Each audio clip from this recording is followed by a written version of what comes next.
welcome back. I'm Stacey and I am here to talk about the gorgeous Amaryllis bulb. It is often used as a holiday gift and also as a beautiful plant indoors to adorn our houses around the holiday season. We always talk about the Amaryllis as being a really simple plant to grow. However, I do know that in the store I get a lot of questions about how to plant it and how to care for it. So I am here to hopefully demystify the gorgeous Amaryllis a little bit for you all. Amaryllis come in all different colors, which is nice. So you can choose from sort of this pinky, I think this is an apple blossom one, to vibrant reds, to some more just pure white ones that are really gorgeous. So you can always find one to fit the decor in your home. Also, they're all different sizes. You can see this is a really large, gorgeous red one. This will be a red flower. This is a small pinker one. I have noticed that with Amaryllis bulbs that pretty much the size of the bulb pretty much determines the size of the flower. Doesn't mean it's any less beautiful, just that it won't be as big of a flower if it's a small bulb. The planting is all the same though. Okay, so let's plant one together just to kind of take out some of those questions about what people have been asking, like how do I do this? So I like to plant my Amaryllis in soil. However, you can also put Amaryllis, like they did in this little kit, just in rocks and water. That is definitely possible. The main thing though, if you're planting in rocks and water, is that you want to make sure that the water does not come up around the bulb, that it only touches the roots. Because if it comes up around the bulb, you could cause some rot in the bulb and then you won't have great success with that Amaryllis. So I prefer to plant in soil just because that helps to avoid some of those rot problems.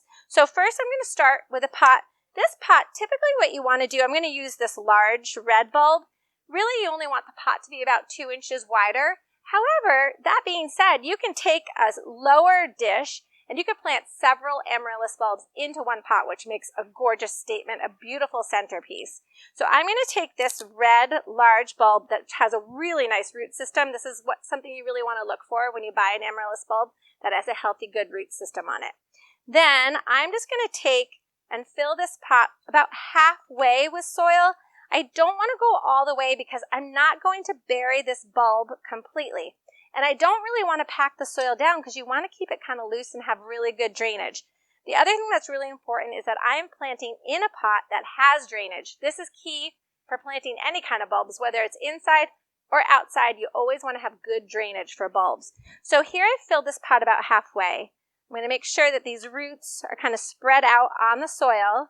And then what I'm going to do is just fill a little bit more soil around the edges. I'm only going to come about halfway up on this bulb, enough to provide some support because the Amaryllis can actually grow quite tall. Sometimes you might have to stake them.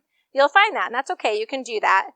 But I'm only going to go about halfway up. Some people go 2/3 of the way up when they plant their Amaryllis, but halfway up is fine for me because I like to always make things look a little decorative. So I always like to put a little bit of moss around the top of my Amaryllis bulb just because I think that looks pretty. You don't have to though. But I just like that look. You could put pebbles along the top if you wanted to. I've even seen where people have planted Amaryllis bulbs right in seashells in water, which I thought was gorgeous if you really want that like beachy kind of theme. So you can get really creative. Okay, so really simple. You can see that planting took me 2 seconds to do. All right, now let's talk about where we put this Amaryllis bulb in our home. You want to take and you want to put it in a brightly lit space. You do not need direct sunlight pouring in on it, but the space needs to be bright in order for it to grow. It's going to take about 6 to 8 weeks for it to grow and bloom. So you might want to think about that if it's something that you really want for the actual holiday season. However, they're gorgeous any time of the year. So now we have it planted. We put it in our brightly lit space. We're going to let it grow for the next 6 to 8 weeks. How do we do that? Let's talk about watering. Watering is very important in the respect that I don't want you to overwater this plant. I always talk about overloving. Yes, you can overlove an Amaryllis bulb. What you want to do is let the soil dry out a little bit in between waterings. And when you do water, you want to make sure you water pretty thoroughly, but you don't want the plant to ever feel soggy. You want to make sure that it's draining. Don't leave water in the tray at the base. And really, that kind of works out in a pot this size about once a week. So it's a pretty easy schedule with the Amaryllis bulb. The other thing that I wanted to tell you is using a slow-release fertilizer is great for bulbs in general because it takes a lot of energy for this bulb to produce a flower, so it needs a little food. So I recommend this during the growing time, about every 2 weeks through the growing season. You don't have to be super precise, just sprinkle a little bit on the soil, and that'll really help keep the flower going and producing a gorgeous bloom. Okay, so we've talked about putting it in a full, brightly lit space. Talked about watering approximately one time per week, fertilization. Now, once it blooms, once you get this gorgeous color on the amaryllis, then what I suggest is take it out of that really brightly lit hot space, put it in a little cooler, darker spot, and it'll help preserve the bloom so much longer. The blooms will last longer, they'll stay prettier than if you keep it in that hot, bright spot. That's a little tip that maybe a lot of people don't know about, but it really does make a difference.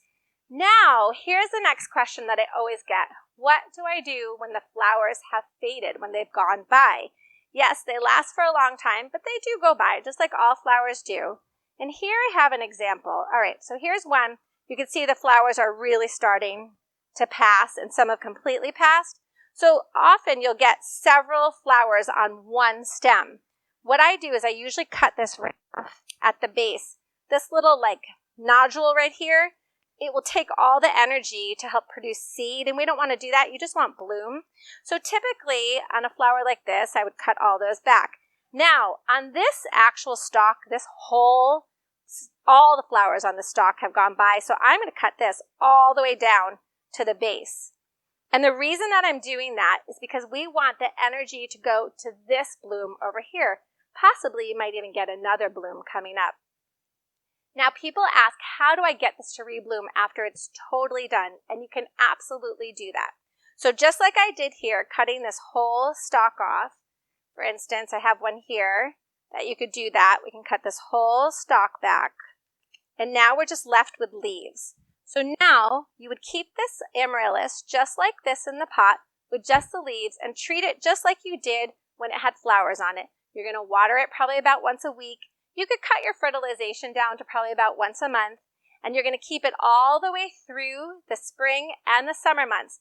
Now you've got to give it a chance to go a little bit dormant, and I usually recommend around September 1st, taking this plant that's been actively growing and not blooming, just with leaves, and putting it in a cool, dark space. You can put it in the cool, dark space right in its pot, or you can take it out of its pot and store it in peat moss in this cool, dark space. If you store it in the pot, don't water it, do nothing to it, just completely neglect it in this cool, dark space. Let it stay dormant for about 6 to 8 weeks so it can store up all the energy it needs to rebloom. This timing is perfect because then you can take it out towards the end of October, the 1st of November. You can replant it in fresh soil, which I really recommend some fresh soil. Fertilize it, put it back in that sunny window just like you did when you originally got that bulb. Fertilize it and water it, and in about 6 to 8 weeks, you'll get another gorgeous bloom just in time for next year's holiday season.